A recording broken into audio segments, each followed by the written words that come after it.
Hello, everyone. Welcome to Monday Night Live with Alan and Greg and our guest, Nicole from Nicole's Bookish Nook. I hope I got your channel right. Yes. Yeah. You're correct. Okay. So, how's everyone doing tonight? I'm pretty good. I'm a little Hanging out. woozy, a little upset stomach. That's That'll too be bad. okay. Well, I got maybe. some Irish breakfast tea. All right. Cilantro.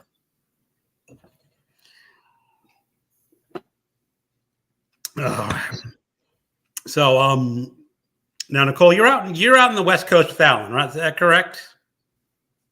Yes. Okay. I don't know where Alan is, but yes, West Coast. The West Coast. West is I bad. used to I used to live on the East Coast, and no, thank you. So I came out to the West Coast with my husband. Okay. Well, I lived in Seattle or outside of Seattle for a number of years before moving back to Virginia. So I actually love the West Coast too. So Yeah, I used to live in Virginia for a few years, and I have family there, and yeah. We won't go into detail. It's just a place, you know. Yeah, it's just a place. There we go. Yeah, there's some very odd places, especially when I was growing up in the 80s, because I lived in Maryland. Crossing the border, there was just this huge difference coming back then. It's like, yeah. Wow, it's really different, but it's growing up out here. Yeah, I liked it when I visited. I liked your area a lot. It's nice and clean, no trash, no homeless people like downtown Portland. You know, I mean, it comes with the territory here, but All right. well, I like the area. It's nice, very nice. That's good. All right. We got so far William's Library in the chat room. Hello, William. All the way from Indonesia. Oh. Yeah, we get some a lot of different people from everywhere on this show.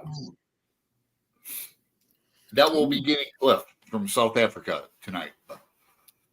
Cliff, I don't know if Cliff's showing up.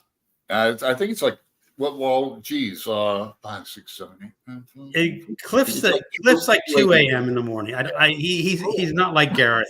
He goes to bed at night. Yeah, Gareth. And we have MJ. Hello, MJ. Okay, Nicole. So as I said, usually I like to start off with people just saying a book that they've currently read or are currently reading that they would like to highlight. So as the guest, you get to go first. Well, I just recently finished Carmilla, and it is a special edition. It's a hardback, and it's just this story. Because I've seen many times where you have to get like Vampire Collection or Goth Vampire Collection or whatever to get a copy of Carmilla, but Pushkin Press published this recently, and I got it from one of my friends in the book club that I'm part of, and I ate it up in 2 days. So I'm going to be doing a book review and discussion on my channel, and I give it 5 stars. Oh, cool. Good. I remember reading that, must be 5 or 6 years ago. Now, I just had the public domain Kindle edition, so nothing fancy, but that's Sheridan, right? Yeah. Sheridan, yeah. Yeah. And this is the one that is credited as sort of being the precursor to Dracula. Right. Where, it's a pretty black and white movie too. Yes, and I recently watched a discussion on Carmilla, and I forget, it's like a review company for theaters. I don't know what the term is, but Sheridan, I'm over here. Here we go. Oh, it's shiny too. Sorry. Sheridan owned or like partly owned that company, and then also Bram Stoker at one point worked for that theater review company. So it's like, you were gonna say that they never ever met? I think they might have, maybe in passing. And then it's hard to believe that Bram Stoker never read it, or at least heard a summary of it. Some people are saying they absolutely did not ever, never ever interacted, and then stuff is coming to light that they probably did. And you can also see stuff that Bram Stoker was inspired by Carmilla that he wrote for Dracula. That reminds me, Samuel Beckett. I mean, there's a innuendo about him. He was a secretary to James Joyce before he wrote anything or published anything. All his Malloy and Molly and all those novels that just run on. There's a lot of James Joyce and Beckett. Yeah, I'd say. I mean, I like Beckett a lot. I took a bookshop on him, and his films are very trippy. I know you don't like movies, Greg, but his films are really mathematical. They're strange. And have you ever seen the play Happy? It's a big mouth. No, I read the play. Oh, you read it? Oh. Now this is the one where the woman's buried up to her waist in the first act, and then up to her neck in the second act, I believe. Right. That's the one you're talking about. Yeah, and then it's like a big. They zero in on the mouth on the film. It's like a mouth talking. All right. Interesting. Anyway, I digress. All right. Well, anything else of interesting reading that you want to mention, Nicole? Well, I'm trying to finish The Return of the King, but I don't know about that. It's just, I've been told that The Return of the King is shorter than the other two books, but those were more enjoyable. I don't know why.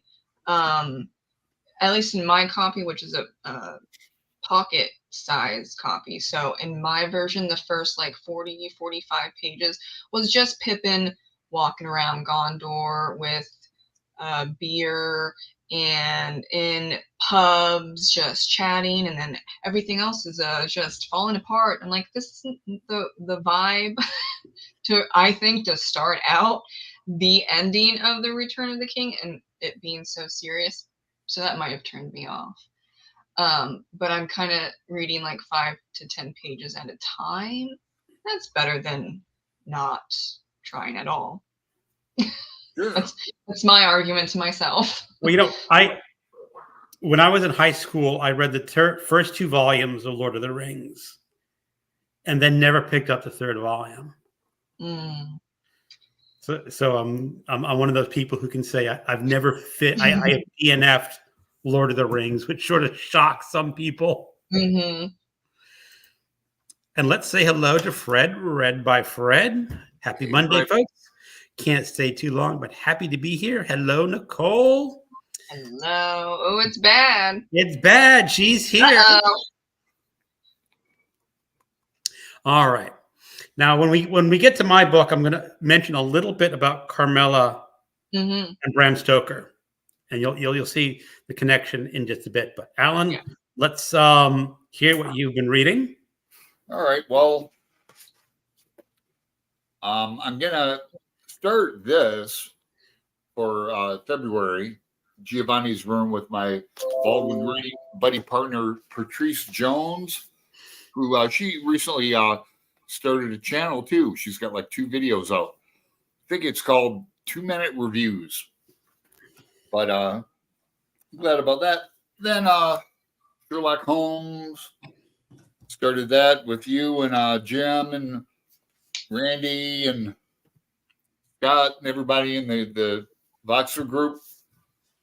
And then I'm like halfway through, well, a third of the way through Moby Dick.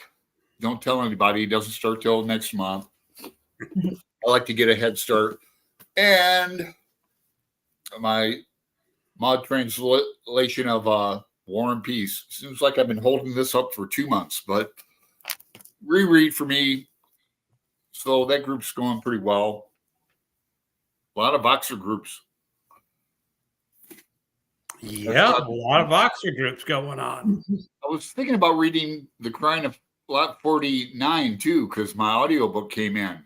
Read it. Listen to it. It's short. Yeah, I can knock that out pretty fast. As I said, it would take you 2 days maximum.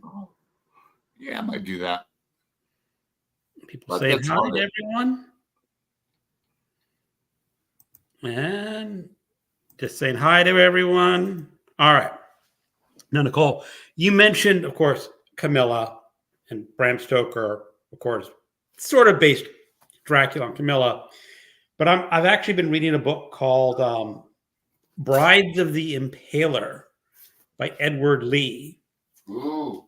Which it starts off sort of being based on the original Vlad Tepes, which was based on Dracula.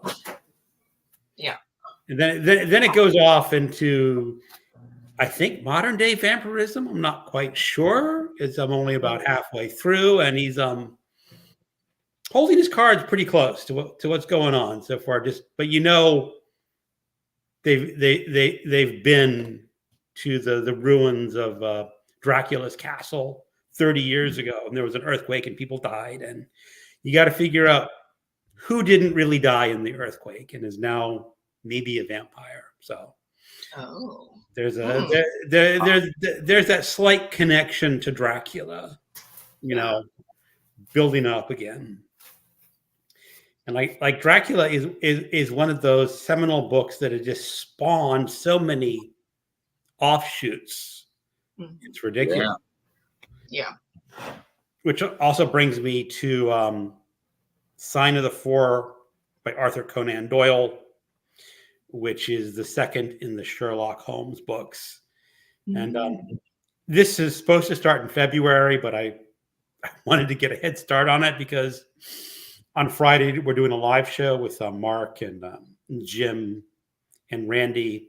We're going to be discussing this like probably like the second day of February or something. So got to have that under my belt, and that's a reread. And that's not collected in the volumes, is it? That novel? Yes, it is. You have 2 volumes. That may be in volume number 2. Oh no, it's in volume 1. Yeah, I see it now. Yeah. All right. Yeah. Okay. Good. Now, Nicole, have you ever read any Sherlock Holmes? No. I'm sure I should, but I hadn't read any either.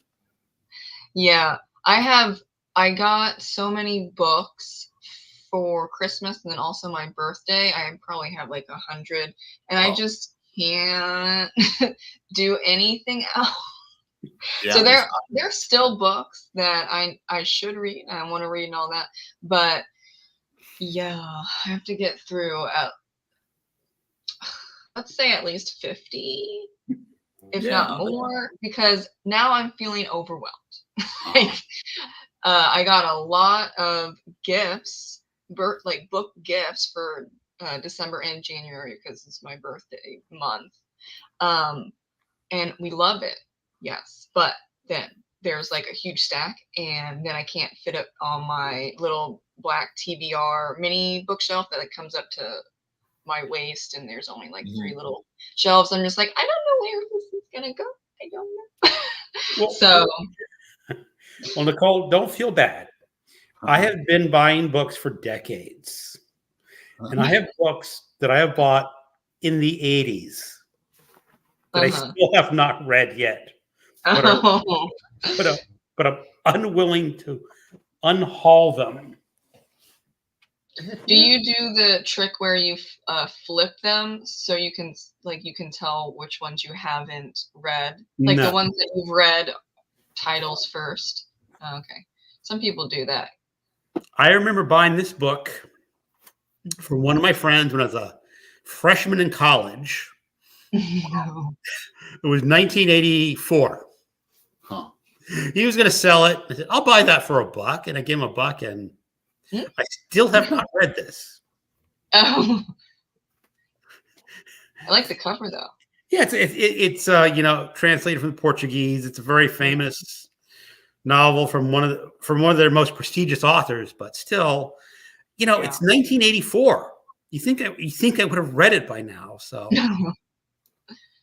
so when you look at your card, and I'm going to guess that I've owned this book longer than you've been alive. Yeah, I'm 31. Oh, so okay.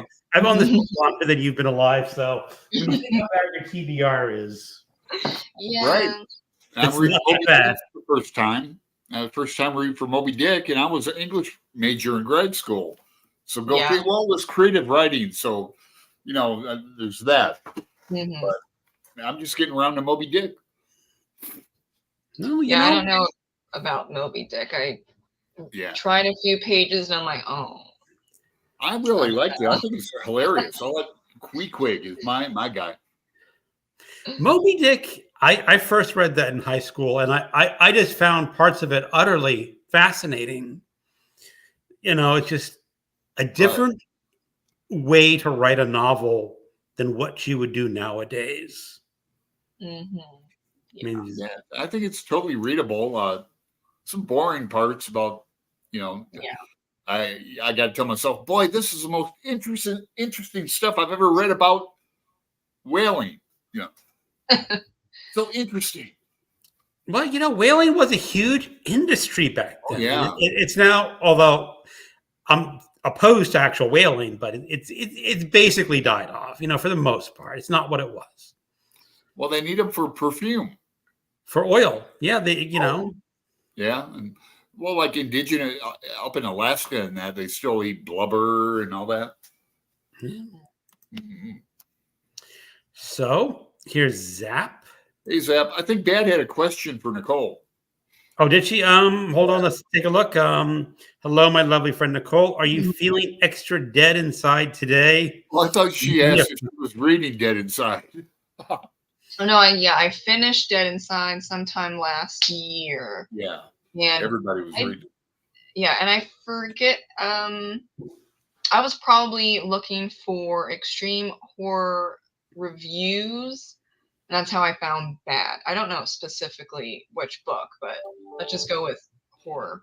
And that's how I found Bad in her channel. And then it spread out from there. I've made many friends through Bad. Appreciate it. Yeah. Yeah, she's a conduit. Yes. Yeah. Bad sent me her copy of Dead Inside. Uh-huh. And I was going to give it away, saying this is a book to share. No. And no one took me up on the offer of sending them Dead Inside. Yeah. Faulkner. Yeah, I don't have a good luck on sending books out to people. They don't seem to want the ones that I have. And the ones I send out, I never hear from again. We do a giveaway, and you won. Okay, and what happened? So hello, Zap, saying hi to everyone. Nicole, our beautiful friend Nim, says hello. She sends hugs. She is sick today. Well, I hope Nim gets better. Mm-hmm. Saying hello. People saying hello. That smirky emoji, Zap. I love it. All right. Doing the super duper and you. I'm getting a head start on Sherlock also. Yeah. Lots of people are going to be doing Sherlock Holmes. I'm not surprised. I'm also, there's this guy, what's his name? Jeremy Butler, the actor from BBC. He did a bunch of Sherlock Holmes movies. So I've been kind of reading along, watching those too. All right. So Bad, not too bad. Going to have some delicious dinner and hanging out here tonight. Here's Lee. Hello, Lee. Well, I'm finally here, everyone. And Lee, I'm deciding if I'm going to read this for this month for Historathon or my Trial of Socrates. Oh. That's a history of the Roman Empire in 21 women, basically focusing on the women behind the Roman Empire, which are not normally talked about. You mean everything's talking about the men in the Roman Empire, right? I can't name one. I'm trying to think.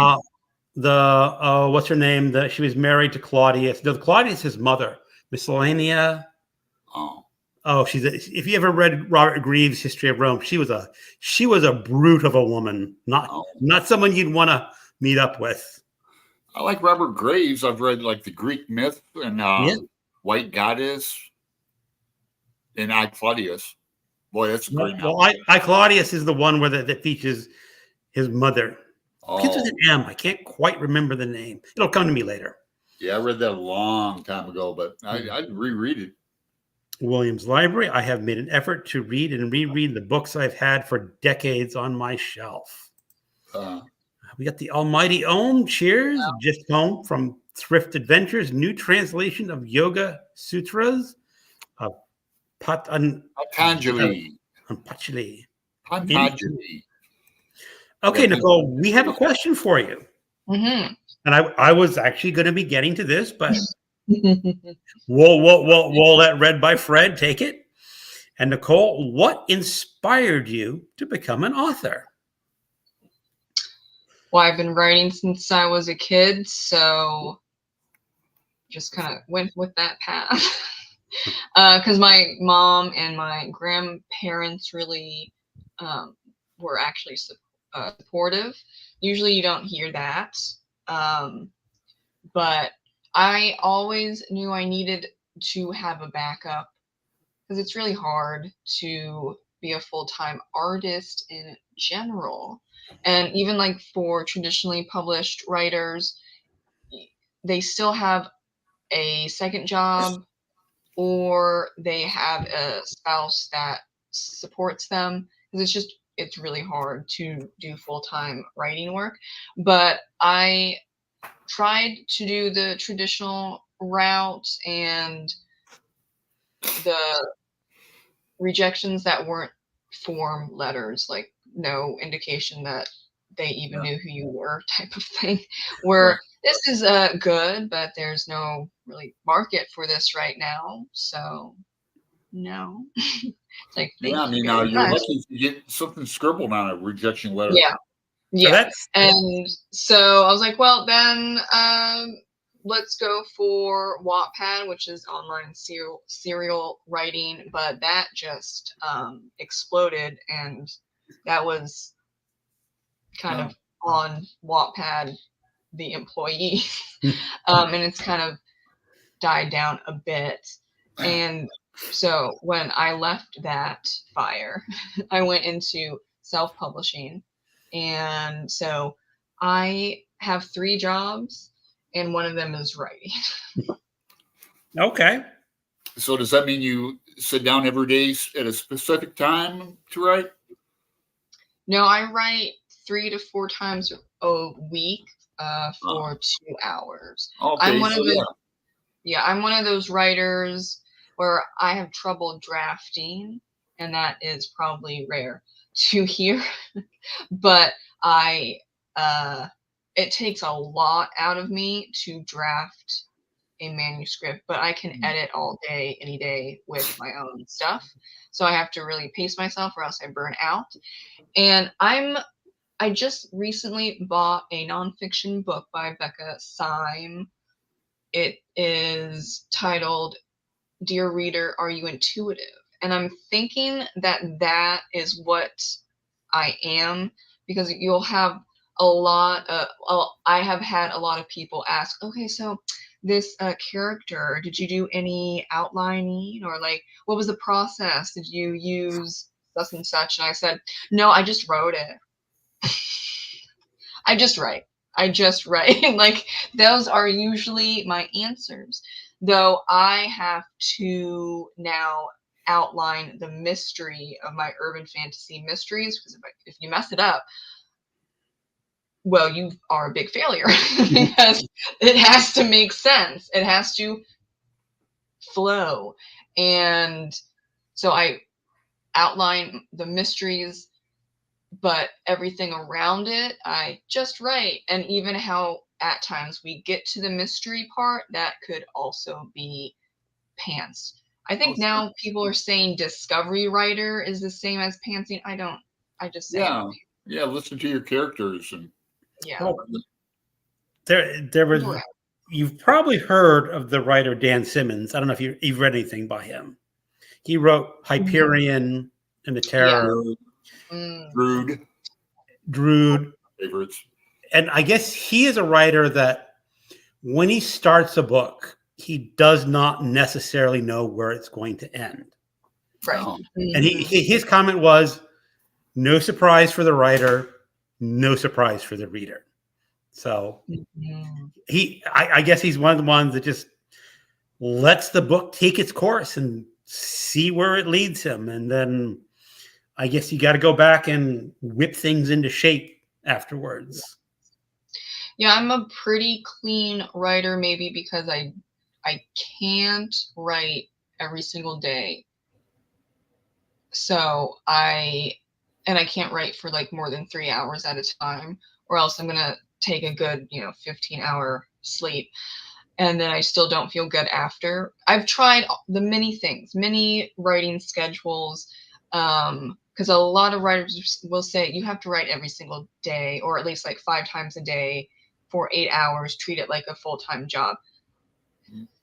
I can't write like that. A lot of things. Yeah. And so, but then there's also people will say, yeah, do every other day for an hour. Or I like Neil Gaiman's thought of write every day, even if it's 10 words. It's better than 0. And that's kind of how I'm going with it. But my current writing schedule is 3, sometimes 4 times a day, depending how tired I am, because I have 2 other jobs. And it's minimum 2 hours for that section. And I do writing sprints. So I do have to take breaks. So it's not a full 2 hours, maybe like an hour and a half. So, but do you ever enter any contests or submit anymore to like small press, things like that? No, I just do self-publishing through Amazon. I'm part of Brian Cohen's ad school, so I'm getting a lot of knowledge for self-publishing. And at this point, I actually don't write short stories. I can't. Like, it's just not interesting to me. So I did write 2 short stories, and it was like pulling thorns out of my foot for specifically indie writers call reader magnets, which you join my newsletter and you get free 2 free short stories. It's a tit for tat. But those were fine and I had to really think about it, and it took a little bit to get into it because I'm just not a short story reader or writer. But I enjoyed what came out of it, and everyone so far has really enjoyed the 2 short stories. They're completely different. One is historical fiction, the other is urban fantasy. But I have 2 names. Nicole Pierman is poetry, historical fantasy, historical fiction, and then Nicole Brona is just urban fantasy. But I don't hide it. I just did it because the urban fantasy would really take over the other books, and it would probably push them down to the bottom of my sales page, and you wouldn't see them. And also, Amazon is not smart enough to comprehend such different genres under one name, and it would confuse the algorithm, and then it would stop showing me altogether, and we don't want that. So I just separated them, but I'm still me. Well, you know the writer Ian Banks? No, I don't. Well, Ian Banks was a quote-unquote literary author. He wrote literary fiction. And even some of his fiction he wrote, it sort of ventured in very dark, and some of them, One of them sort of a horror-ish novel, but then he wanted to write a science fiction novel. And I guess his editor say, well, all your readers are going to be really confused if you write a science fiction novel, because, and then he started publishing under Ian M. Banks, just his middle initial. He wasn't hiding the fact that he was, but he says readers of literary fiction may not like science fiction, and science fiction readers may not like literary fiction. So he says, this is a way to distinguish what you're going to get in the book without hiding the fact that, and I always like that, because, sometimes authors have pen names and you don't know everything they've written. Non de plume. Yes. I always thought that was a very clever way to get around that issue. Yeah. I mean, that Amazon, or like even Barnes Noble, or some, I guess, Google Books or whatever, their algorithms are not smart enough to distinguish. Some people would like urban fantasy, so just show the urban fantasy under this one name, and then, oh, there's some poetry as well, show the same name under, but to poetry. They would just send all the books out to everything, everywhere, and it would just get confused, and they go, and then, oh, great, I have to clean up a lot, if I can even clean it up. So I did have to, but I get a lot of crossover, which I love. Thank you so much. But I know I'm sure, I mean, urban fantasy is way different enough to the other genres that those might or might not cross over, but I still share it. And if someone on like my newsletter or Facebook page or YouTube channel wants one thing, that's not going to happen. Sorry, I'm very upfront with that. Better to be honest, I would say. Yep. All right. Let's go through a couple more questions. Ambergris, still use those pieces found floating. Perfume is weird. Yes, bizarre. Okay. Talking about Moby Dick. Yeah, I think so. So here's a question for you, Nicole. Nicole, you are about mental health. Would you ever write a book about anything about it? Well, all my main characters and even side characters have mental health issues. So there we go. And also my poetry books, 2 out of the 4 are pretty heavy with speaking about mental health. The most poems within a chat book about mental health and childhood trauma would be Teal Nostalgia, and that was when was it? Oh God. I was assigned to write out my trauma through my trauma therapist when I was in college. So a lot of those poems are from therapy, but I was thinking, are they just going to sit on the computer for the rest of my life and then they just disappear? Like, or put them in a chat book and then publish it. And if people find it and enjoy it, then that's something. So I tried quite a few times to get into magazines or some type of literary like anthology, and all my stuff has been denied. So what's up? Self-publishing, I'm good. So I just stuck all of those trauma poems into one specific one. And there are 3 other ones, but the main one is Teal Nostalgia. So it's there. You just have to read it. If you dare. I do have a content warning for Teal Nostalgia because it can get a little heavy. Oh. Okay, we have another one. Nicole, have you read every Raymond Chandler book? And are you excited for the new edition in May? I don't think she's talking about Raymond Chandler. That's another. Yeah. What? Chandler Morrison? I guess she's talking Chandler Morrison and not Raymond Chandler. No. Yes, I've read all of his books now, and I'm waiting for I pre-ordered the one for May. and the cover is intriguing. It does not give vibes of extreme horror, though I have listened to Chandler. I forget which interview he did or with who, but it was very in passing. It was about his newest book, which is the one coming out in May, that it's not going to be as gory. And I don't think he even counts it as extreme horror, but it's like nor LA horror, maybe. It's different from the other books. So I'm intrigued. I don't know what that means. But it is, from the summary, very depressing. So at least there's that vibe.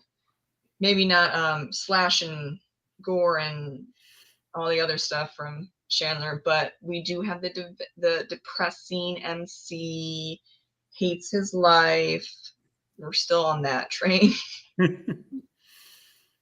No, see, I've only read Dead Inside. I'm going to be doing a buddy read with Bad and Nim of Human-Shaped Fiends. Yeah, that's very meta. Mm-hmm. That's a Western grisly horror of some sort. So, yeah, yeah, you definitely would have need to have read Dead Inside to make that make sense. Okay. Human-Shaped Fiends, yeah, because it's very meta. All right. If you show the cover, it's the Western splatterpunk on the top, and then you flip it, and it's Chandler smoking a cigarette. So it's two types of stories in one. All right. Yeah.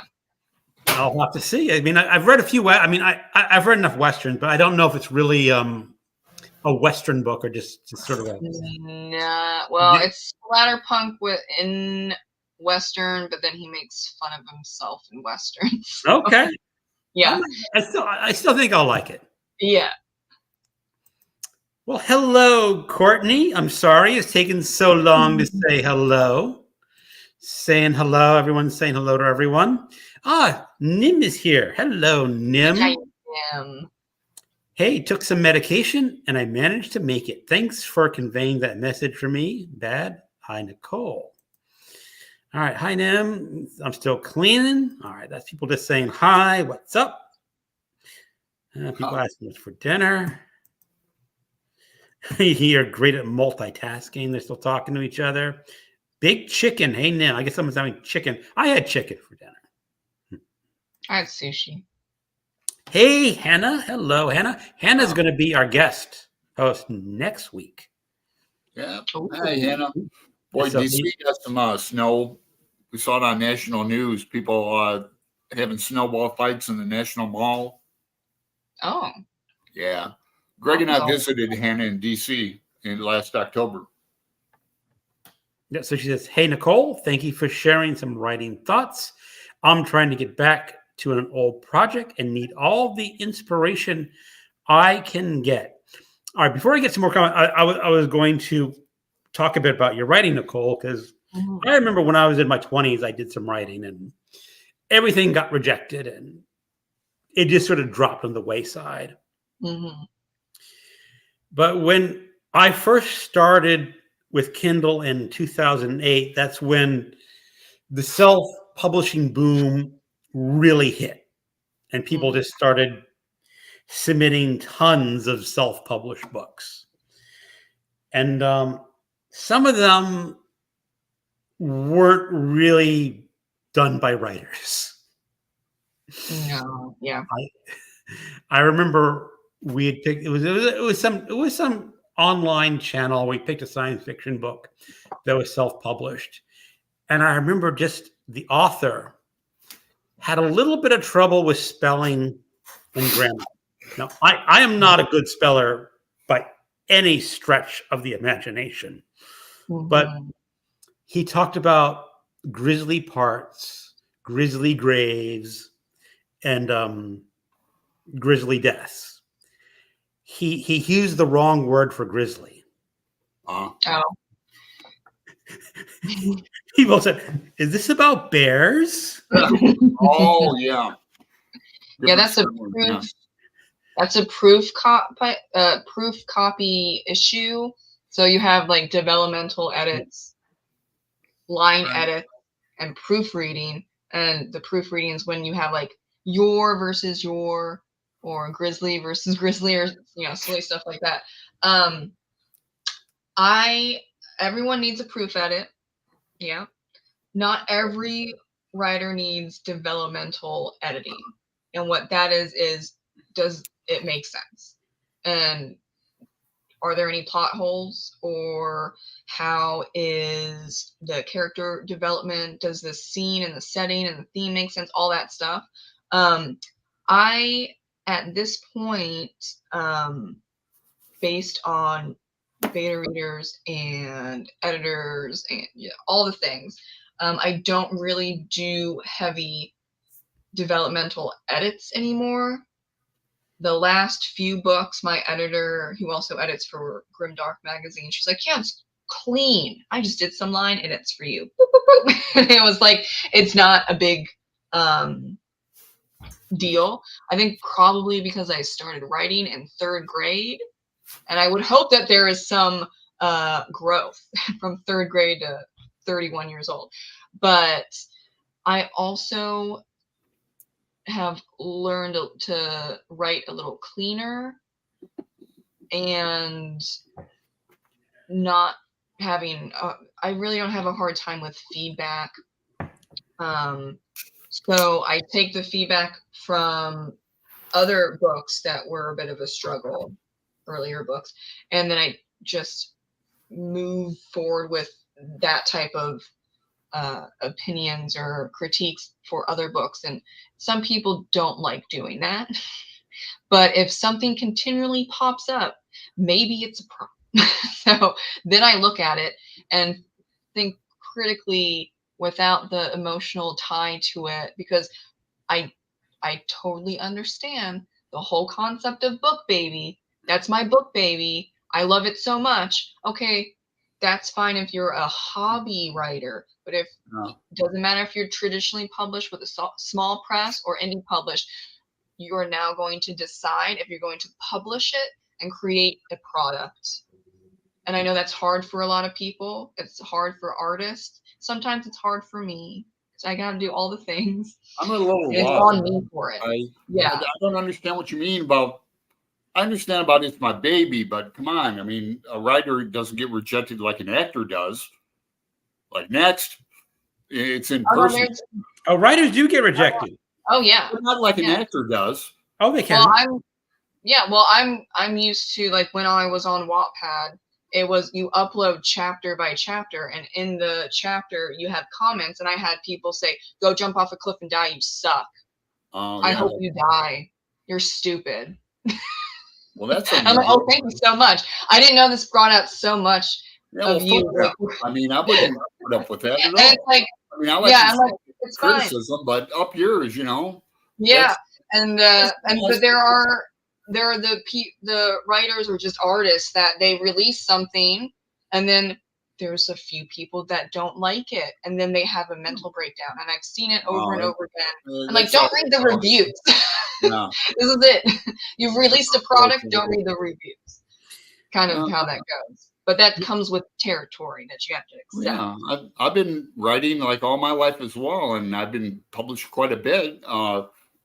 I took like 10 years off because I paint and I'm a musician too. I don't just write, but I like sending out to like the Stygian Society. I have a couple poems in the first one and another one coming out in their zine, and they actually pay you. It's nothing, but at least it's $50. Mm-hmm. $50 is $50. Yeah. Yeah. I mean, it's good to be acknowledged that way. But I always like it used to be you had 20 poems published in like magazines, and you could apply for NEA grants. So and those are all anonymous. They don't know if it's Alan Mahan or Allen Ginsberg. I was denied for a couple of those. But yeah, it does take a lot of work, and at this point in my life, I'd rather do other things. Yeah. Like Greg. Yeah. But I used to write a lot, and I wasn't an outliner. I'm not organized, I might know how a story ends. I've got a couple short stories I'm actually working on. They're on my. This one was published like 25 years ago. It's a horror story, but what I do, I'm sure you do too, is you get out your old red pen, and I don't know if you write in freehand or type, but then you got to put it through the editor and blah blah blah. It's a lot of work. Yeah. I do. I get you have a story in this. Do you know this book, Jeremy? Oh yeah, I read it. Mm-hmm. Yeah, there are a few good stories in here. I liked what's her name? I thought she was in here too. Oh yeah, SD Houston. Oh yeah, I'm friends with SD. Yeah, that was a good short story. I'm just not a short story girly. Right. Yeah. So I do the novels, and I actually haven't written a poem for like 5 years. My poems were to work on trauma, and now that I am subclinical with all of my mental illnesses, because I have a lot, I just don't get inspired to write a poem, even a happy one. I'm just like, well, do you know the confessional school, like Sylvia Plath, Anne Sexton, John Berryman, Robert Lowell? They were all they were suicides, like 3 of them, but they wrote some powerful poetry. Yeah. And I'm up front. I mean, I'm on medication for depression and have been since I was a wee lad. Yeah. So I don't really talk about it too much because I don't think people care too much. So F them. Well, I know Nim does. Yeah. Yeah, I'm gonna try to get through some comments because we're backing up on comments as usual because we're talking here and people are talking to us. So hell yes, I am Nim. I'm mopping as I type. I guess she's talking to each other. Nim did not know you wrote Nicole. Nim did not know you wrote poetry. Nicole kicking butt on live, and here we are cheering them all. Greg and Alan, Nicole. Rad night show. All right, here's from Fred. Nicole, when you write your heroes and villains, do they come to life to you? If so, does that help give them depth of character? Do you draw them to visualize them? I can't draw to save my life. I am really the only artsy thing I do is write. So what I can do is I basically visualize everything in my head like a movie, and so I just write that out. I guess coming to life means I sometimes go with the flow, but if it doesn't work for the overall plot and character development, then I will backspace and I'm like, you need to stop behaving that way. I'll actually write how it needs to be written. Sometimes it doesn't make sense, and that's something that I've learned over the years. If something doesn't work, it's okay to delete that scene or chapter or 35,000 words that I did 7 years ago. Oopsie. But I know my characters very well. I don't really write them down though. I know that there's a lot of ways that people will outline characters, and there's like character sheets, I forget what it's called, and then you answer a bunch of questions like that. I kind of just already know that in my head, so I don't necessarily want to write them out. So it just fleshes. Playwriters too, like the backstory of their character and all the way down their blood type and everything. So Nicole, do your characters ever take over the story in ways that you don't want? Or not want, but did not anticipate? Yeah, not so much with the urban fantasy mystery because I'm outlining and it's a series, so it needs to stay consistent. So I'm making myself stay consistent. Like if someone like one of the characters turns up to be mean when they were originally nice, I'm going to sit back and I'm like, do I need to speak to my therapist? Because I'm very angry right now. Like, what are we talking about here? That's happened like once, so at least I'm okay with that. But for the historical fantasy and the historical fiction, that was early on, younger years. I'm 31, and like mid 20s, let's say, figuring this stuff out. And so it ran away with me a little bit, but that meant more cleanup. And that was, do I want to do all this cleanup, or actually just like if something's not working, delete it and then rewrite it and then it's all solved. So I kind of do a little cleanup while I'm writing versus editing a mess, which I did before, but I don't do that anymore. Another question about your historical fantasy in just a minute, but I'm getting through some comments. I definitely want Bad wants to be the villain in a story. Someone has to write her into a story, where she's the bad girl, or make a story bad with the 7 Chandlers. Nicole's like us. She loves the Chandlers. Don't worry, Renee knows how crazy I am. That's sweet.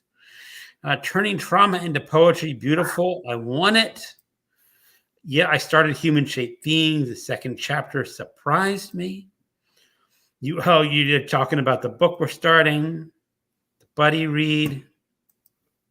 You're saying, yes, we had some lovely snow, but it all has melted in the 7 degrees on Friday. Right. We're having crazy weather. Oh, Book Blood. Dave and Olive is here. Or at least Dave is here. I don't know if a dog goes into an internet chat. Although no one knows if you're a dog on the internet. Anyone remembers that old cartoon? All right. Saying hi to everyone. Potty. I guess she's. What's Olive doing? That's Olive. That was Olive, I think. Nicole Gregg actually has his own written books, but he's never going to share. I have short stories that I've written, and no, I actually had them on a disc. And when I moved from Washington State to Virginia, I was looking, do I really want to take these discs to Virginia? I just put them in the dump. So, yeah. No big loss to the literary world. Is that true? Yeah, Dave, it's true. Everyone's very shocked. I don't know if they're talking to me or someone else. It's sometimes hard to figure out. I think they're talking about something else and not my failed writing career. Greg's smiling on TV because he knows it's true. Wait for it. Okay. Stygian could have paid me a bucket of chicken and I would have been happy. Oh, yeah. Yeah, Dave. Yeah, a bucket of chicken is not bad. Yeah. In fact, I used my $50 on a bucket of chicken. Sorry, name. I knew you'd forget the crap all the time. I'm like a brain fart all the time. That was a very good collection. Yeah, I read the Stygian. Okay. Didn't get it for the mental illness. Okay, people are talking. I'm going to leave some of these comments that are just talking to each other. Oh, Randy Ray. Hello, Randy. Hello. You're tagged in a video tomorrow, Randy. God, I got to do catch a tag. So I haven't done a tag in a month. Someone says, if you write at the Stanley, you can come visit me in Colorado. Randy is going better now that I'm here for this. Let me tell you, it's the best I felt about 2 weeks. Well, I'm glad to hear that, Randy. I know you've had health issues. Stanley's slumber party. Oh, Randy, I'm glad you're feeling better. And we can get the Shining Twins to freak out. All right. Definitely a bad girl. Hey, okay. We're caught up with the the comments. So, Nicole, I have downloaded one of your books. I know I'm on a book buying ban, but my ban says booktube authors are excluded. Oh, okay, that's good. That's the rule. Because if you're an author on booktube, I can just get your book, so it's okay. Yeah, I haven't started it yet, but it's the Two Foxes is the one. Oh yeah. Now The one with the updated cover? I think so. The one with the flowers on it? I do believe I just downloaded it like Friday or something because I know you were coming on, and I was going to start it, but I never, things get. What is it? It's on a Kindle, so who knows? The cover. Oh yeah. If it's on a Kindle, then like you see like the cover. Maybe it had a moon. I saw your video. It is the new one. Yeah. All right. Very nice that it worked. So sometimes they take a while to. So this is historical, and I know it's set partially in Puritan New England. Am I correct? Oh, it's all. It's all. So I'm kind of curious, what type of research did you do to get into that Puritan mindset and environment? Oh yeah, there was a lot of documentaries. Wow. A lot of reading. This was actually started when I was in late high school, took a long break, and then I started it again, and then published it last year. But I learned about the Genevan Bible and clothing attire and punishments for bad behavior, especially for women, because Sarah is the black sheep and she just does not fit in, and she has never fit in. So like what would the punishment be for a young woman, anyone, but specifically one young woman that she's not hurting people, she's not doing anything necessarily wrong, but to them questioning certain things and saying, why should I listen to you, the father that is beating me? That's a huge deal. And then also just what was happening around in that area in 1653. I did make up all of the characters, so none of them are based on any one historical, because I didn't want to do that. That's really extensive. And also there have been some times where if you like the family members that are still living take issue with how you portrayed one of their ancestors, I don't really want to deal with that because it is a growing problem. And Blackberry is not real either, but it's kind of close enough to Salem that you could travel back and forth with. So didn't need to research a real town, didn't need to research real people, but I researched how to make them real, if that makes sense. Well, the idea is that you can't put too much modern sensibility into okay. I mean, because that's one of the things when I'm reading historical fiction is that a lot of the times the character feels very 21st century in their attitudes and outlooks, and not fit in to the Puritan mind. So, but the problem with that is that would you really want to get into a character who's truly Puritan? And no, I'm not. And so that's why she's not. And the whole thing is, now this was a fascinating read. I also got this information from Lies My Teacher Told Me. Or is it Lies My History Teacher Told Me? Where there is a section in there about how there are many accounts, not just in the West or the Southwest, but also in the Eastern areas where there were men and women that they just don't fit in Puritan or Christian society and they run away. You kind of see that a lot with mountain men, but then there were times where they just could not do it anymore. Whether they were about to be hanged for witchcraft, which that was the point for Sarah, or they had some other thing going on and they ran away. Did they necessarily join a local indigenous tribe? No, but in this particular book, it was specifically about that so many young men and women ran away that there were many instances throughout time in history that there were laws against running away, and if you got caught and came back, then there would be punishment for that. And you also see that in the Southwest, so there were different laws in different areas. And for Sarah, she doesn't believe, and that's a problem. But she is tried for witchcraft, and she doesn't really like her family, so why would she stay? That's that's the setup, and then she has to overcome basically religious abuse, and that is a huge topic theme for the Two Foxes.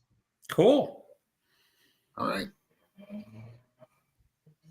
So Courtney says Greg makes his own rules.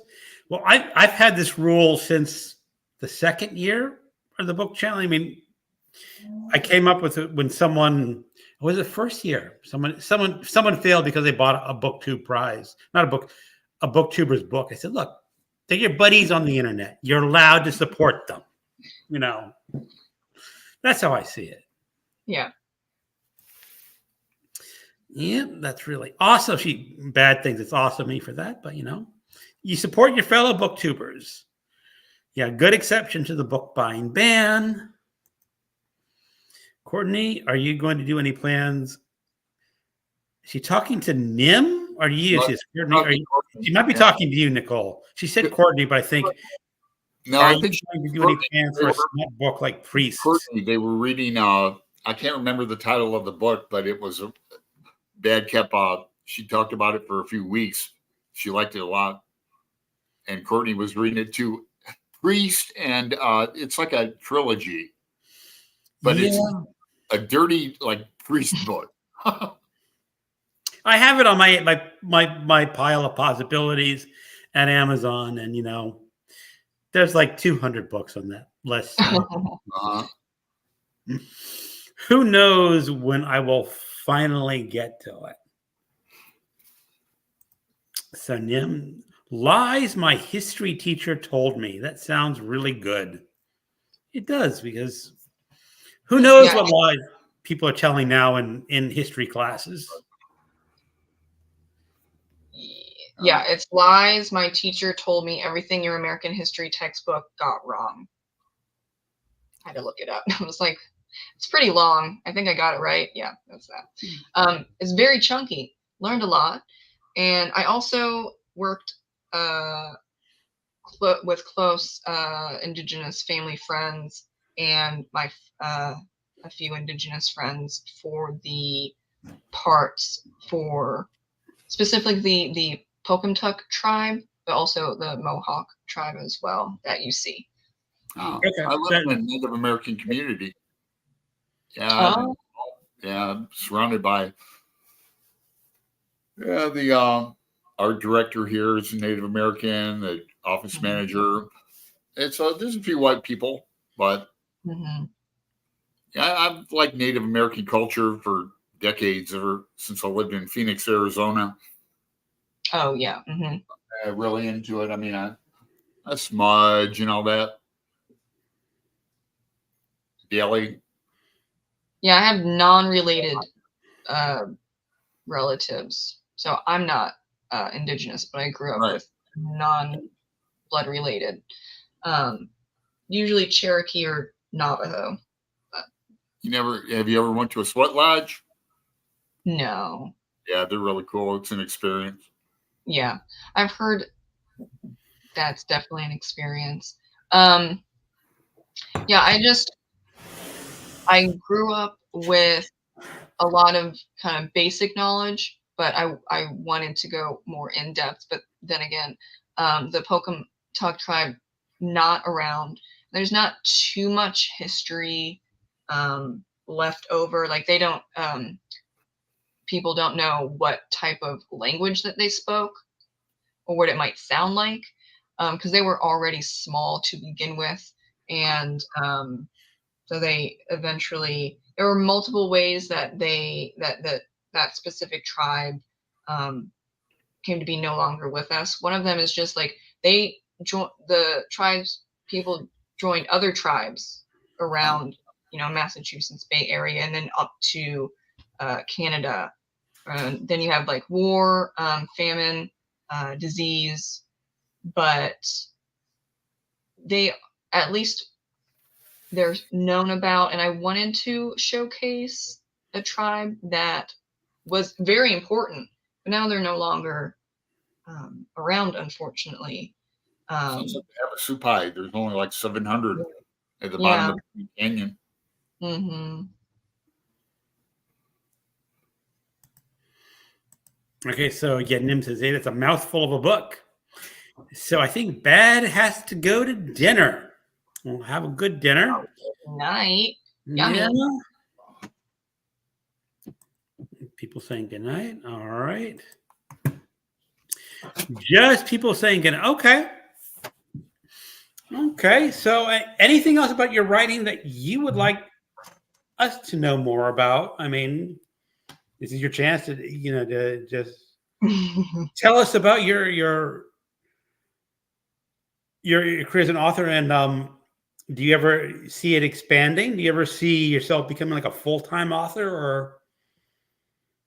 Yeah, I hope to, but I'm still working on getting the stuff all set up for full-time authorship. There is about 50 million books on Amazon alone. It's hard at this point. It's hard to get traction. I'm not too worried. Like, I'm not needing to pay bills based on writing alone. So I know that there are a lot of authors that will, for example, write in genres that they hate, but that it makes money. I can't do that. All the genres that I write in, I really love writing and reading in them. And then there are some things that, like, I'm not going to join TikTok. Not interested. Don't want that on my computer or my phone. And probably not going to join Instagram for similar reasons. So I've limited myself on what you would call free advertising to then make myself seen, and then royalties and all that stuff. But it's really up to the writer and what your goals are. Right now, I have so much going on that I'm just having a fantastic time. It would be nice, but most writers couldn't live solely off of their books. So I'm in great company. Well, it's very true. It's like, I remember reading Neil Stevenson, who's a famous science fiction author. Mm-hmm. And I guess someone came up to him and said, "Oh, you're a science fiction author. What else do you do?" Yeah. And he goes, "I just write." I mean, but he's really popular. But that's most, like you said, have to teach or do something on the side. Now, have you ever thought of going to traditional publishing? Are you happy staying in the self-published area? I've tried traditionally published. Didn't work out. They don't think my books are marketable, which I'm doing fine marketing them. But I try in some way to get on trends but I don't. That's not like I'm not going to see. Oh, there is a trend for vampire romances. Because by the time you publish it, the trend will be on something else. Yeah, so I don't write that fast. No. You have to start a fad. Yeah, you do. I have a guest came to see me.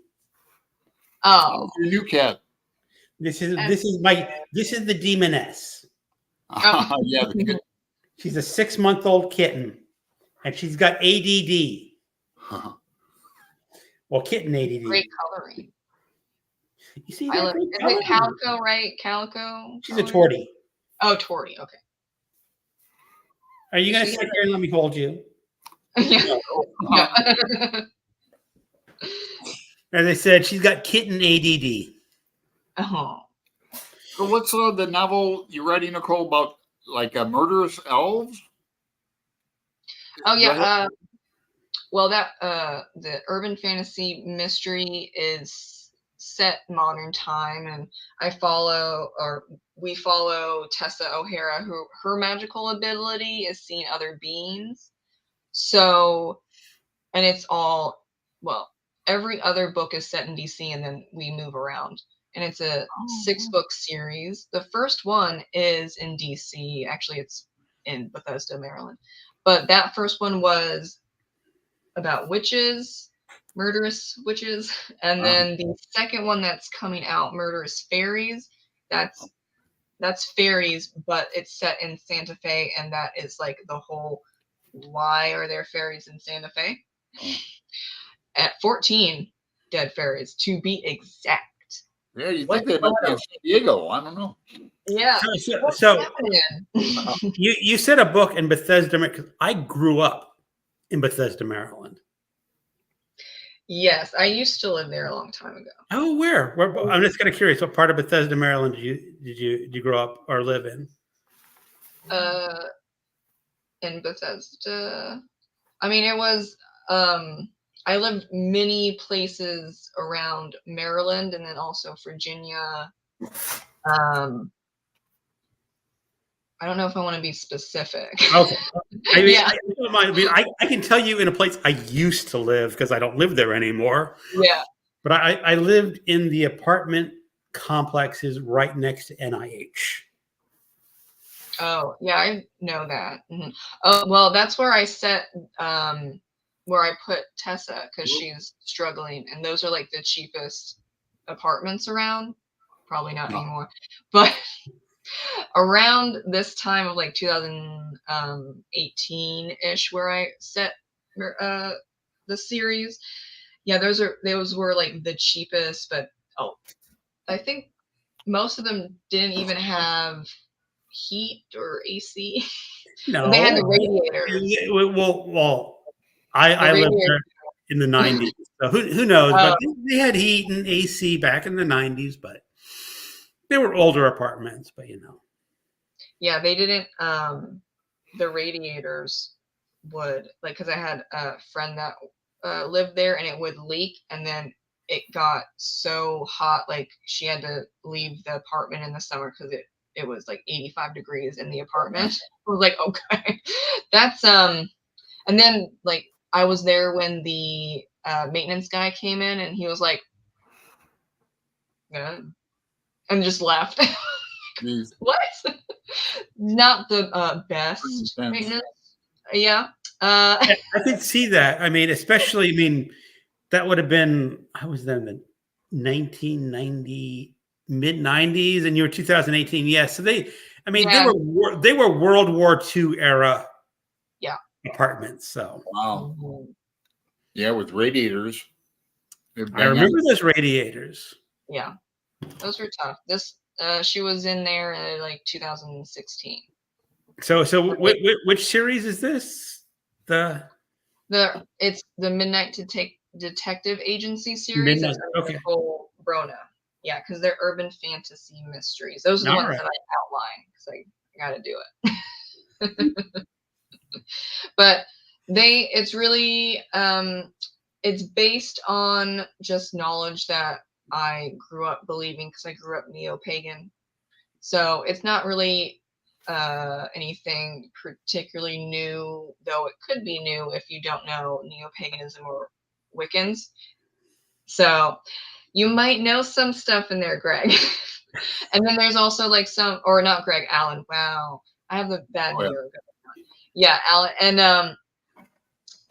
then I also pull from just fairy lore, vampire lore, take what I like, and then I don't use the stuff that I don't. So it's a mix of using lore and neo-pagan, Wiccan belief systems, but that's also on lore. So I'm not a neo-pagan anymore, but I grew up in that.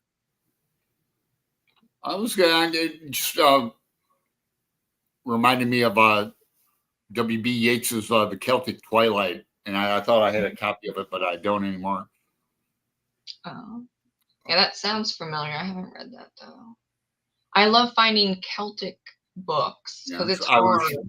Yeah, it's not really a thing anymore. So it used to be. You know, have you heard of Morgan Llewellyn? The publishing guy? Yeah, Llewellyn. That's an author. Morgan, yeah, an author. That was an author, right? Very popular.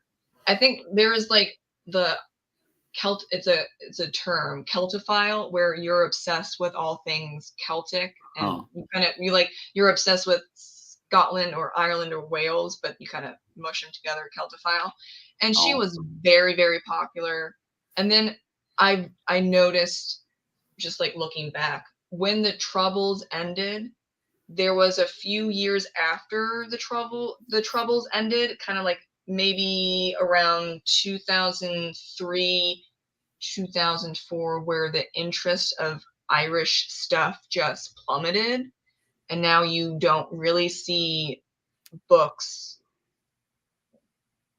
kind of based in or around Irish stuff. The things I've seen, ones where it's Norse and Irish during that time where they were fighting each other. Yeah.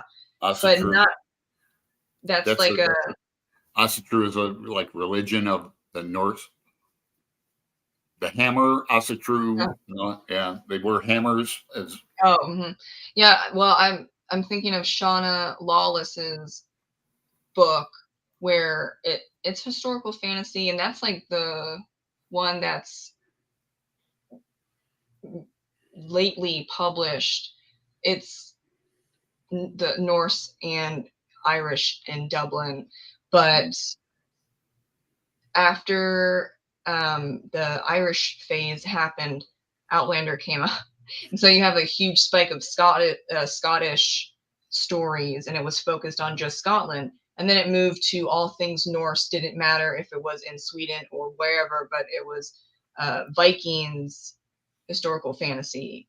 So we might see more, maybe historical fantasy regarding Ireland and Irish. But I don't see a lot of Welsh. They're just hanging on. They're not really. They need some love too. But no historical fantasy in Wales. So, do you see trends in historical fantasy publishing of what really is popular and gets a lot of people interested, or is it just like you said, it comes and goes?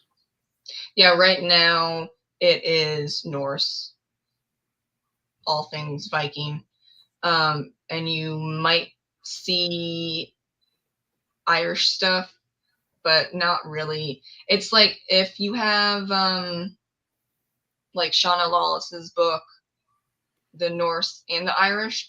If it was just the Irish, I don't think it would have been published because it's not popular. It had a huge run. It had like 40 years of historical fantasy or historical fiction focused on Ireland. It was a big deal, or at least based on Celtic mythology. But that died away, and then it was Scotland, and now it's kind of sort of phasing out of Scotland, and it's Norse now. But the Scotland part is because of Diana Gabaldon and her Outlander books. That's that piqued the interest because it's still Celtic, but we're done with Irish apparently. Then we're going to Scotland now. Well, you have to figure out what's going to be the next popular place. Yeah, sometimes they cycle through, like vampires cycle through.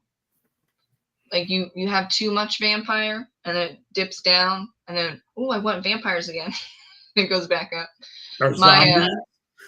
Zombies. Or like, like this was a genre though, but young adult dystopian, huge for like 6 years. And then where is it? I don't know. Like you put out so much regarding a trend because one book or one series is a huge deal. And then everyone goes, okay, here's the money. But you put so much, it saturates the market and people are just done with it. Like young adult dystopian. And then we move on. I think it was zombies. And then they saturated it. And then something else replaced it. So what's the latest young adult? What was the dragon book? Alan, you were reading that one. Young Adults and Dragons. Oh yeah, the Fourth Wing. I DNF'd it. Yep, Fourth Wing. Yeah, I called it top. What did I call it? I don't know. It just. What do you call a potty mouth Top Gun? Yeah, I don't know. You get, and then the detail of. At first, I was digging it, and a lot of. I read about 3/4 of it, and it just the sex scenes were almost gynecological. It was the same like graphic stuff. Oh, the first time, cool. Second, third time, it's like, oh, okay. I don't know. I could have been in a bad mood probably. That's called romantasy, and that's the trend. So it's romance and fantasy wherever you put it. Yeah. That's Sarah J. Maas. Sarah J. Maas started that, and it has stayed around for quite some time. So we'll give her props for starting that trend of romantasy. But yeah, Fourth Wing is the latest, and that's really propelled with TikTok. The other one is Colleen Hoover, which is like. She was indie published, then she was with a small press, then she joined TikTok, and just so many videos produced on TikTok that she finally like huge now. I don't know what you would describe those books. It's like messed up love stories. And so it's like kind of romance. I don't know. What about that book Iron Flame? Did that come out after Fourth? Yeah. Yeah. Mm-hmm. And there have been many critiques where it was like they did not edit this. But that's kind of been a trend the last like 5 to 7 years for traditionally published books, where it's like you could have definitely cut out 50 pages of this, or you missed a plot hole and the whole book does not make sense. But they're seeing the hype for specific trends like romantasy, and Iron Flame and Fourth Wing are thick. Like you could hit someone upside the head and you're like, okay, I'm dazed. But yeah, they're like the books are getting thicker and thicker. And are there developmental edits on that? A lot of people are saying no.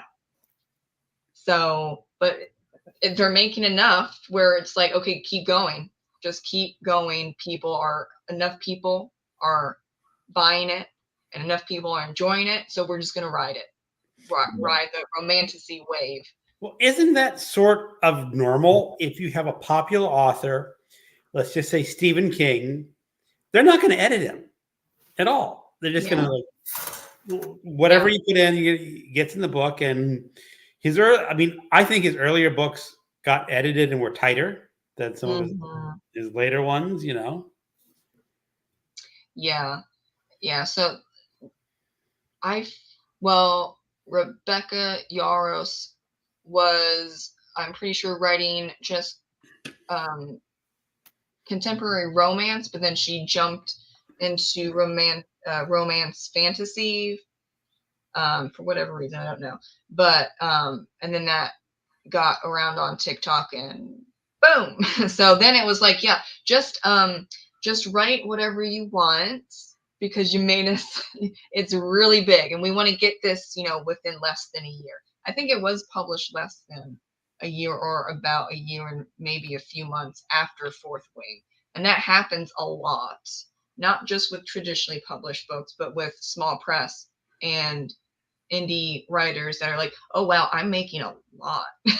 I need to ride this wave for as long as possible because you don't know, honestly, if you can ride it. It's kind of with like musicians as well, which different, but you can see where like they have a great single, so they put out more singles, and it's like it's this first single that you put a lot of thought into was great, but then you're pushing out more and more and more. But are you thinking about it? Are you like, is there emotional connection like the first song? Like it's kind of like that. All right, so let's go in. Bad has gone to dinner. I think I've shown that. Say night. Good night. Nicole, you have another series too, right? I think that's been answered already. You have your urban fantasy series. Yeah. Mm-hmm. I'm sorry if I missed that being late. I'll advertise for you on TikTok. Oh, thank you. I don't belong on TikTok either. Yeah. It's just. Yeah, me neither. Nor Instagram. Yeah. No, I'm just on YouTube. Oh, thank you, Hannah. Talking about my kitty. Huh. She's got to go. I think I got my questions answered by Hannah. Gotta go. Lovely evening, everyone. Yeah, everyone's. Yeah, my daughter loved Fourth Wing. I'm gonna have to cave and read it. I mean, Sex and Dragons. How bad can it be? I don't know. I mean, I think Sex with a Dragon just kind of bizarre, but there is a erotica for that. Mm-hmm. But there's erotica for everything. Yes, there is. There is Bigfoot erotica. Oh yeah. There's like, dinosaur erotica. Jeez. Yeah, I mean, at least I with get out more often. Yeah, with Ruby Dixon, at least her aliens are just like buff blue guys. When you get to like Bigfoot, Now, what about Taken by the Triceratops? Yeah, that's where you go. Is that a title or? Yes, that is a real title. I think it's just a short story, and I just imagine someone getting stoned out of their gourd. I guess, yeah. Well, there was paleontologist. Yeah, there was the what was the title? Erotica for like the actual COVID virus. Oh. I mean, it has like 2 stars on Goodreads with like, I don't know, maybe 1,000 reviews, but they still made money. Like, it's not good. Therefore, don't buy it and read it because you're still giving them royalties. Kissing the Coronavirus, yes. And there are many books I've heard in that series because this is kind of like we'll just go with it. Even though it's rated so poorly, people keep buying it. It's like, okay, do what you want to do. It's the curiosity for. I mean, Nicole, you probably know about Garbagus, probably. You've heard of it. Mm-hmm. One of the short stories I read last year was Tetris Blocks erotica. Oh. And it was just bloody awful. I mean, it's just. But he got my money, at least from a Kindle Unlimited, whatever you get from Kindle Unlimited. I don't know if it's worthwhile. Do authors get money from Kindle Unlimited when you download something? You get paid per page. Really? Yeah. So let's say in the ebook version, it's 305 pages for a book. Every page that's legitimately read, they can tell if you're just going like this and then bad things happen on our side. Yeah. But yeah, it's per legitimate page read, but it also the rate changes monthly, so it could go up or down. There's no set rate for various reasons that are just like Amazon, but I think the last month, I don't know if I'm correct on the numbers, but I think it was like 0.68, so like 68 cents or something, 79 cents, something like that per page.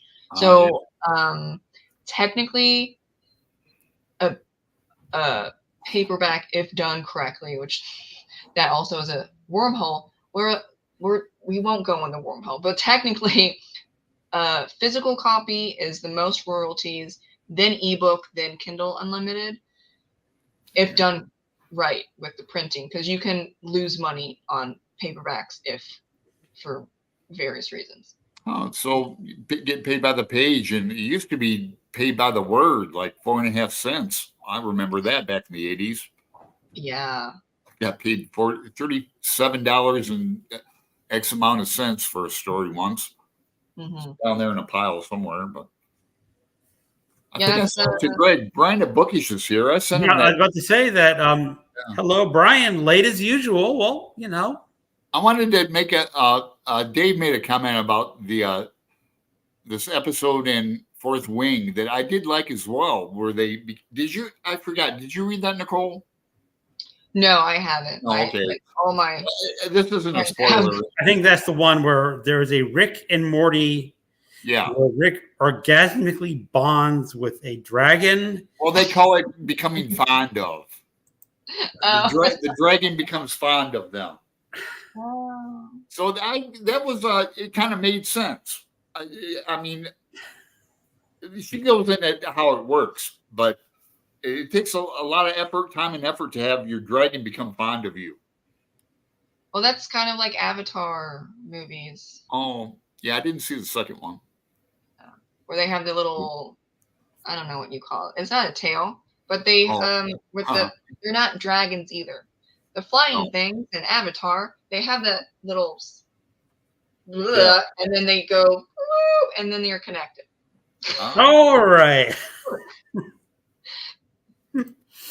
I can see Moms for Liberty having a conniption fit. Well, it's their hair though, the back of their head. I haven't watched Avatar for a long time. Yeah. There's 3 other movies, you can catch up. I haven't even seen the second one because it's like 4 hours. Oh, it is? Yeah, I've heard about it.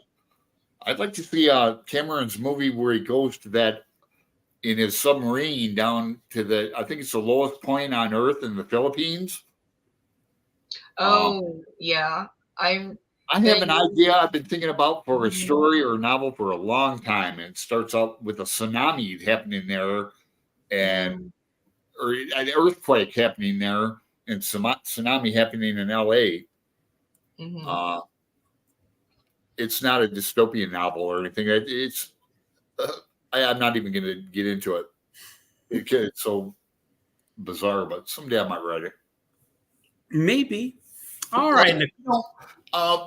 Well, the opening of Dante, he goes into the woods. He finds himself in the woods. That's the unconscious, right? Well, I have an idea of a guy who's in bed and he thinks he's drowning in Guinness. And he goes off into his next world. It's a tsunami, but he thinks it's Guinness.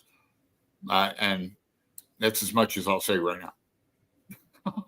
Yeah, I think that Cameron movie, am I remembering? It's a documentary movie. No. Yeah, it is. There's aliens involved. The what? I saw that movie like 20, 30 years ago. It's not a came out like 5 years ago, man. It's a documentary where he goes down in his brand spanking new submarine. Oh, you're probably talking about something else. He made some sort of a fiction movie about meeting aliens. I'm sure it's Cameron. Anyway. So Nicole, let's talk about, are there any BookTube events coming up in this year that you're especially looking forward to or going to be participating in? Well, in March, it's all Irish themed. I'm trying to just bring it back. Irish readathon. Yeah, though, I mean, I'm happy to see that other, like it is a thing now. I remember, because I've been on BookTube for 6 years now, and I was always, I got it from my grandmother, that to purposely read books by Irish authors or books set in Ireland, stuff like that in March, even though we weren't Catholic or anything like that. And we didn't necessarily celebrate the actual St. Patrick's Day because neo-pagan, be a little awkward.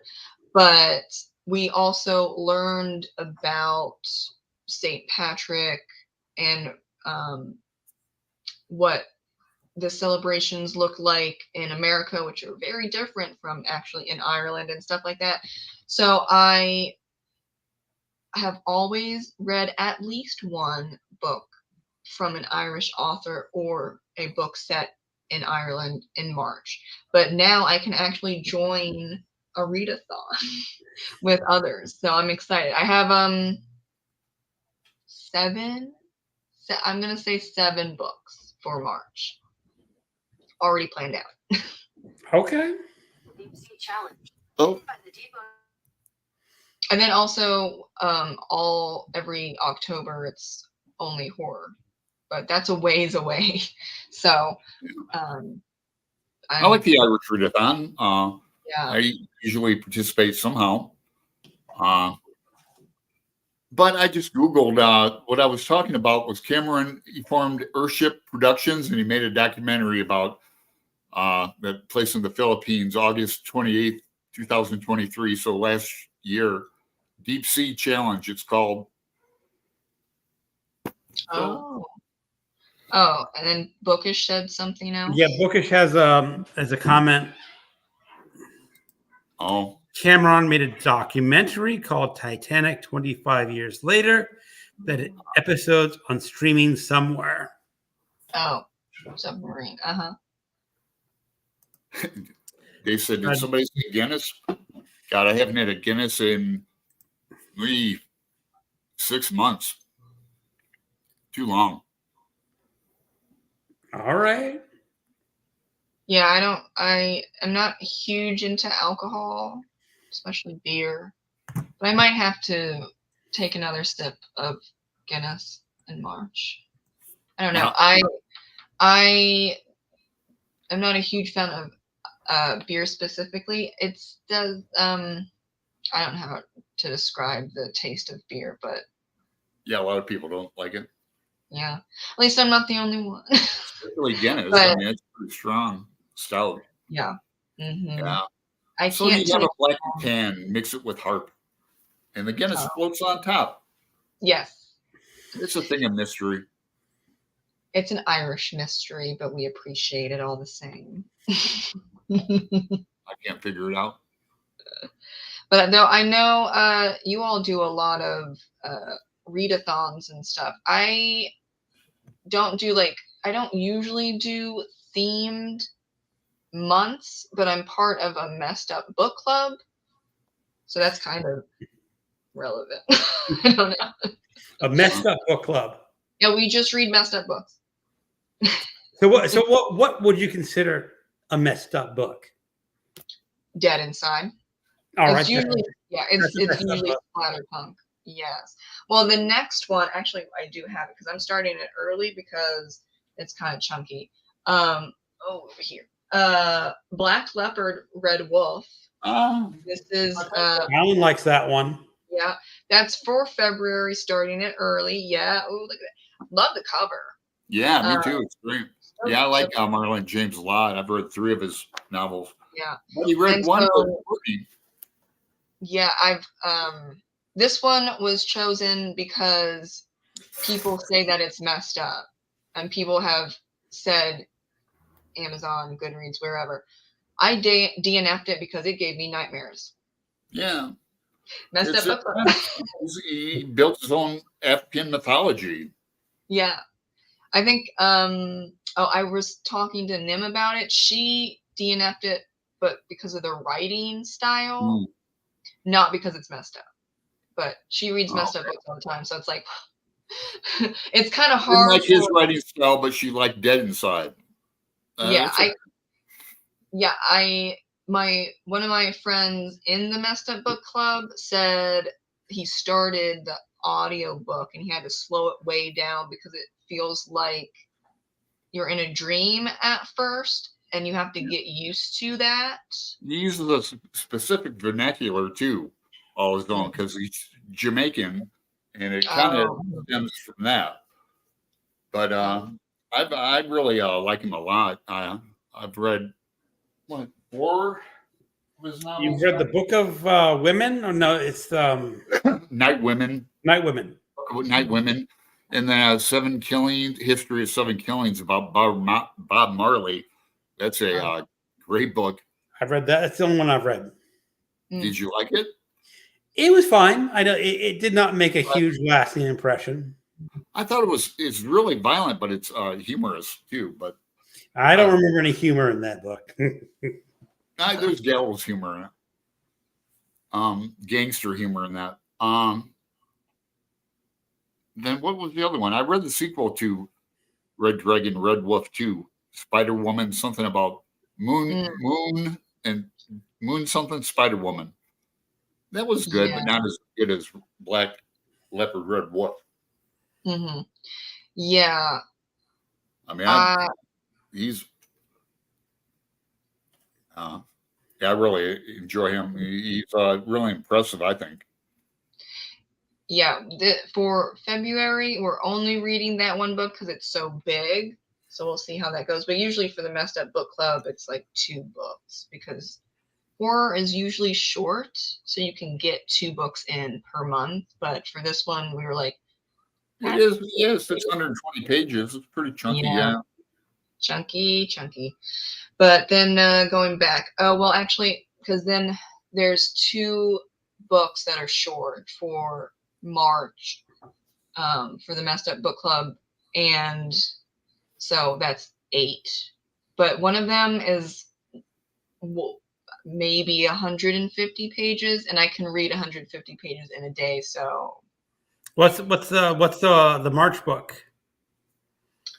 I don't know if you want me to say it. It's that bad.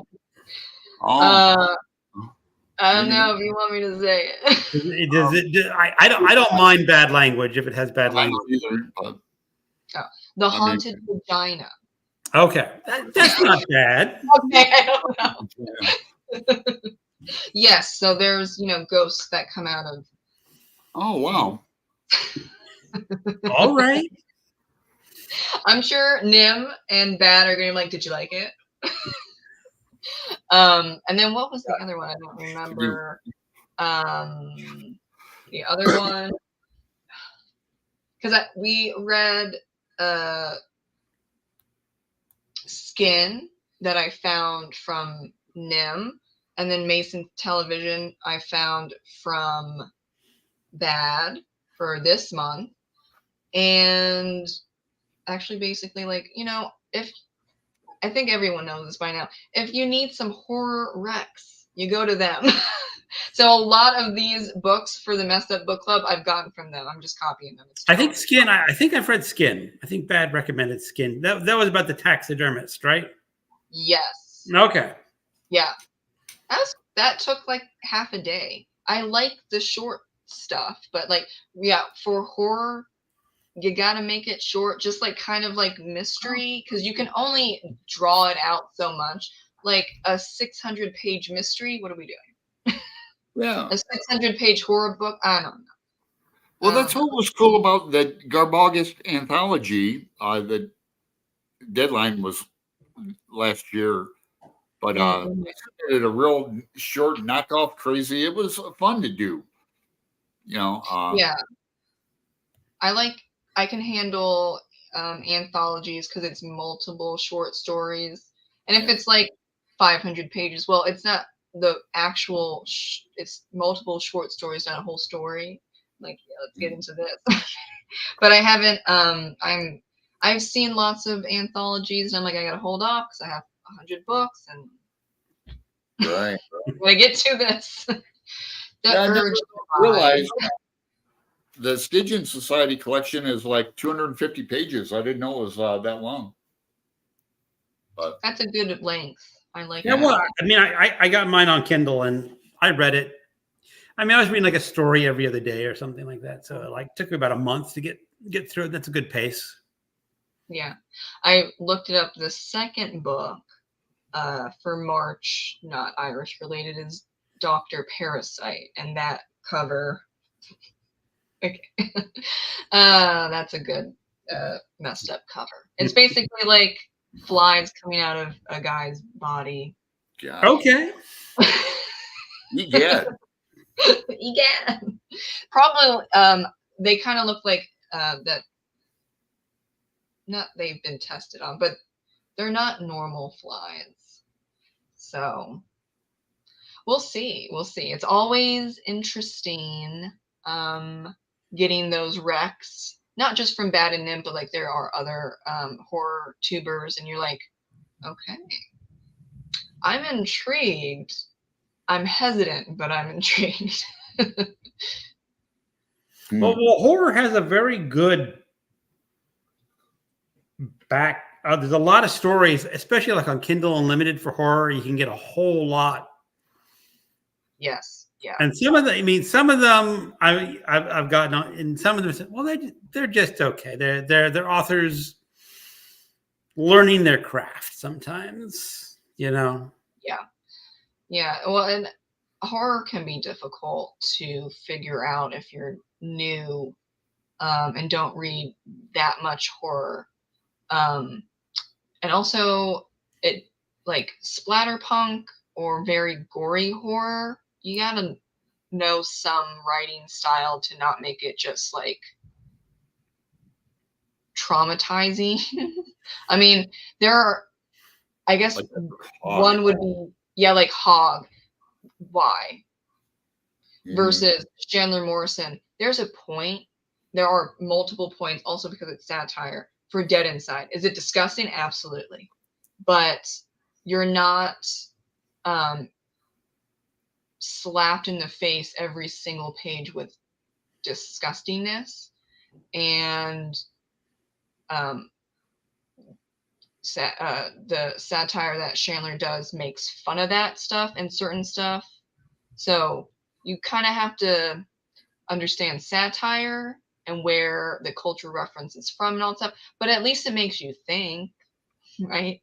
I don't know. I mean, I read Dead Inside in about a day. I mean, I sat down on my deck in a little more than an afternoon, but I thought he was just exercising how to be disgusting in that story and not really thinking logically, because I was discussing with Bad. It's like, there's no way that story could have happened in real life, because there are checks and balances in real life that would have prevented that story from actually happening. Oh, the Dead Inside. Yeah, there's some stuff where you could sneak some. You're gonna get caught, which she kind of does get caught at the end ish kind of. But the recent, and this is morbid, that is he a coroner? There was a whole branch of selling dead bodies from Harvard Medical School, and that went on for a long, long time. Yeah, like they're selling the corpses on Instagram and then reselling them. And it's like, why did this go on for so long? Why did no one catch it? It was like, wow. And then it also happened and what was it, like, did I remember 2016, 17-ish, if I'm remembering correctly, and it was 2 people involved in the medical school. I forgot if it was Berkeley or UCLA. But there are some things that just you're like, are you for real? God, yes. Okay, this is disgusting. I learned a lot of that from Ask Mortician on YouTube. Oh. That's how I learned about that Harvard selling of bodies. She did a video on that, and it went on for quite some time. Oh my. And what they did with those bodies. So unfortunately, it does happen. Does it happen for very long? That's kind of like up for debate. I don't know the timeline for Dead Inside. I think it's only, oh no, it would be like around 10 months, maybe a year. He was doing that before. Yeah, you have to be really slick. But with psychopaths, they're very smart, very slick. They know how to talk the way out of most things, but they mess up and then they get caught and you're like, oh my God, what happened here? A lot of things happened. And then, you just feel icky inside. Well, what's interesting is that you're talking about in comparison to Hog, and I couldn't finish Hog. I just got tired of the same every chapter. But I don't know if you ever watched, it was a Criminale who mentioned why Delaney wrote that book. And he wrote it because, do you know about that? He was Black, he was gay, writing in a time when you had a lot of bad press for being those two things. Yeah. And he just wanted to write a book saying, there can be worse things than being Black and gay. Mm-hmm. And so people read that book and go, that's really nasty. Okay, he's just Black and gay. I guess this is not as bad as this. Now, that's just one person's opinion. Who knows? I think he was just like exercising his inner demons in that book. And I found it rather boring, actually, after a while. Yeah, I heard it's repetitive. That's kind of like Sweet Movie, which is disgusting. I had to watch it for the sex and violence film class in college. And the conversation with the director, and I forget the director's name, but I kind of blacked that whole thing out. It's one of the most vile movies out there. It's banned in many countries and all that stuff. But the whole the setup is you see actors and actresses doing disgusting things, and some of it's real. Like, I'm pretty sure that they do the things with their own vomit. Okay. But then the director switches to very violent scenes of torture and war crimes. And the point, is, but my movie is actually fake, whatever, but this is real. So are you really going to complain about my movie for, instead of 15 seconds, I just showed you a war crime? And it's like, okay. Reminds me of that movie, The Faces of Death, in the 80s. Do you remember that, Greg? I remember that. Yeah. There's like part 1 or video 1, video 2. I can only watch snippets of that. I mean, I don't get off on seeing people eat monkey brains or, or violent. They showed video clips of actual car accidents. Yeah. It's not, so I got a car accident in my head, don't have to. It's all voyeurism. Yeah. So wait a second. Brian was saying he had a couple Guinnesses about a month ago. Yeah, when he was Guinness in is not Zurich. bad. I like Guinness. And no, you understood that correct, Dave. It's a tsunami happens, and then earthquake happens in Philippines, tsunami in LA, and the poor guy thinks he's drowning in his bed in Guinness, and that's how it starts. I haven't worked out the logistics. And Brian's story is called Watercolor in the collection. It's Hemingway-esque, and the ending is quite surprising. I'm just beginning to recall a little bit of it. Read it earlier last year. It's really short. Here's Dave. Dead Inside and seemed like a gore for gore's sake to me, which I have no problem with, but I couldn't derive a subtext. I tried, but if there was any, it went over my head. Or under. I'm sort of with you, Dave, on that one. I've read a couple gory books that move the story along better than Dead Inside. Yeah, Chandler likes to make fun of or point fingers at men that I guess like kind of like neckbeards, or that like they're so amazing. Why can't you understand how amazing I am? And because I'm so amazing and you don't understand me, I'm gonna kill everyone. So that's like the type that he'll write about and make fun of. That's a big point in Dead Inside. But you kind of have to know like those that basically incels that he's poking at. And I don't know, man. Are you gonna keep up with that whole world? No, like there's other things to be going on. But that's what he focuses on. All right, Nicole. We've been at this almost 2 hours. Oh, time flies. It does fly. So I think most people have called it a night. So yeah. Let's have some last comments. If you have some last comments, I do appreciate you coming on, talking about your writing and your books, and just chatting with us. Yes, thank you for having me on. I know Alan reached out like a while ago, and then YouTube took down my business email. Sorry, that was a little awkward. So I had to reach out to Nim and then Bad, and then they were like, "Oh, I didn't." But look, they were making the connection. Bad always comes with the connection. We all have this bizarre community on BookTube, and it's all good. Yeah, I was on your birthday live, Nicole, and I was kind of hoping that's why. Well, I had the wrong.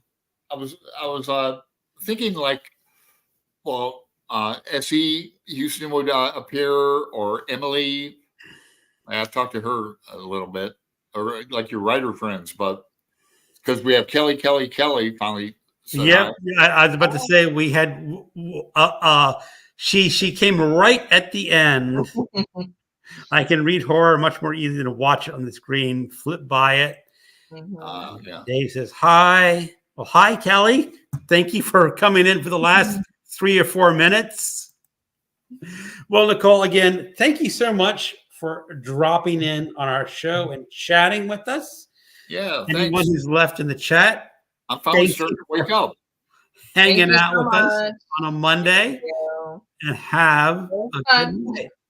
Good night.